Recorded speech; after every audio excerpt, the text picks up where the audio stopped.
فقها میفرمایند در خانه که یا در جایی که عکس باشه نماز خواندن مکروه است، یعنی کراهیت داره. دو نوع عکس هست. یک عکسی که برای ضرورت که تنها به اصطلاح کله شخص تا پایینتر، مثل عکسای تذکره و پاسپورت، اینا از جهت ضرورت هست و داخل تذکره و پاسپورت چون ضروره اینها مشکل نداره. عکسایی که کل وجود انسان هست یا تابران ها هست، اینا در جایی که باشه نماز ناروا و حرام هست. یعنی جلو روی انسان باشه، پشت سر انسان باشه، طرف راست یا چپ یا سر انسان باشه، نماز مکروه تحریمه هست. فقها میفرمایند یعنی نزدیک به حرام هست.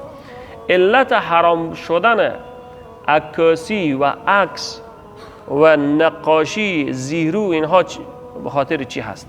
نه تنها از انسان، عکس هر زیرویی که باشه، مثل عکس انسان، عکس حیوان و عکس پرنده، هر چیزی که صاحب روح هست، اگر عکس از او، مجسمه از او، حالا از هر چی میخوای باشه، جلو روی انسان یا در اموف خانه باشه، کراهیت داره. به خاطر این مکروه تحریمه هست که ابتدای بت پرستی از اینجا شروع میشه. یعنی در قبل از پیامبر صلی الله علیه وسلم که در زمان بنی اسرائیل یک پیامبر یا یکی از دوستان خدا وقتی وفات کرده بود، طوری که در بعضی از روایات آمده، شیطان آمد به این مردم یاد داد، گفت که این فلان پیامبر شما یا فلان کلان شما فوت کرده، این به خاطر که چیریزی از یاد شما نره، همین عکس زیر بکشین. اینا هم گرفتن عکس زیر کشیدن.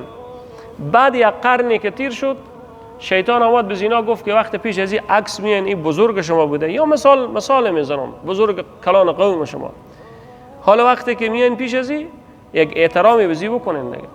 بازی کار وقتی می آمدن پیش از این احترام میکردن. باز یک قرن دیگه تیر شد، باز شیطان به اینا گفت که پیش از این عکس میان کمک سر خور خم کنین.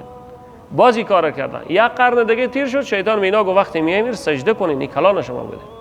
آیسته آیسته از همونجا بت پرستی شروع میشه و شیطان با اینا یاد داد که عکس زیر پاک میشیر بگیریم بتراشین، بجون یک سنگ چیزی عکس زیر پاک گذاشتن بتراشیدن.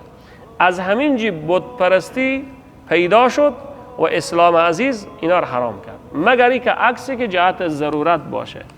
مشکل عکس هایی که داخل گوشی ها هست، بعضی از علما عکس های داخل گوشی رو جواز دادن، چون این عکس نیه بلکه مو ساهی از اونه، سایه عکس داره، خود عکس نیست، بل عکسایی که چاپ میشه به جون به اصطلاح ورق یا چیزی چسبیده میشه و جسم داره، این عکس‌ها به اتفاق همه علما ناروا و حرام هست. گفتم که مگر به استثنای عکسای پاسپورت و تذکره که جهت ضرورت.